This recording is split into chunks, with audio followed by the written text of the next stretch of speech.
Baik, halo, selamat siang. Assalamualaikum warahmatullahi wabarakatuh. Salam sejahtera untuk kita semua. Om Swastiastu, Namo Buddhaya.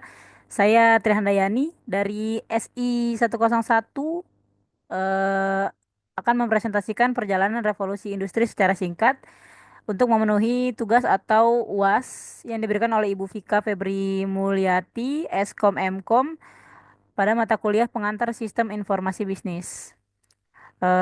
Di sini saya akan menjelaskan sedikit secara singkat tentang perjalanan revolusi industri sampai saat ini. Teknologi telah memainkan peran penting dalam perkembangan bisnis dari waktu ke waktu. Sejak revolusi industri 1.0 hingga era saat ini, perubahan teknologi telah mengubah cara bisnis beroperasi, meningkatkan efisiensi dan menciptakan peluang baru. Pada revolusi industri 1.0 atau abad ke-18 sampai awal abad ke-19 itu ditandai dengan mekanisasi produksi menggunakan tenaga uap dan air. Kemudian bisnis mulai menggunakan mesin dalam produksi menggantikan tenaga manusia dan hewan. Contohnya seperti pabrik tekstil dengan mesin tenun otomatis. Kemudian revolusi industri 2.0 pada akhir abad ke-19 sampai awal abad ke-20.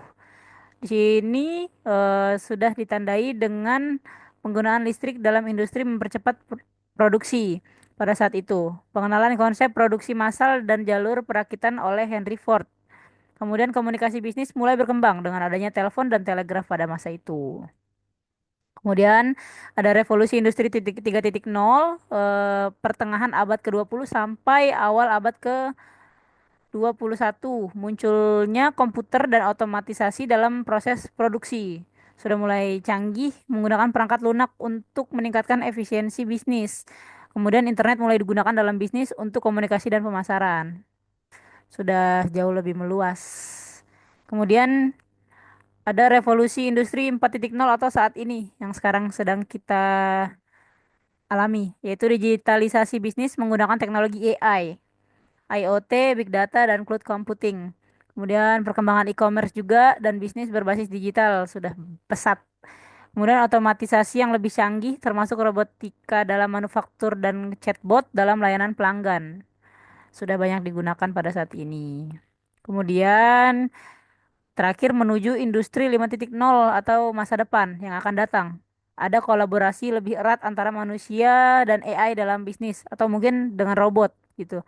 Kemudian personalisasi dalam layanan bisnis berbasis teknologi dan fokus pada keberlanjutan dan efisiensi energi.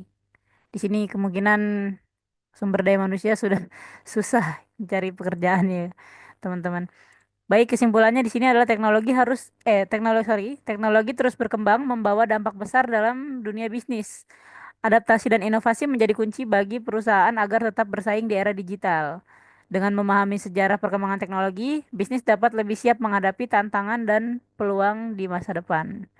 Baik, itu saja yang bisa saya sampaikan pada presentasi hari ini.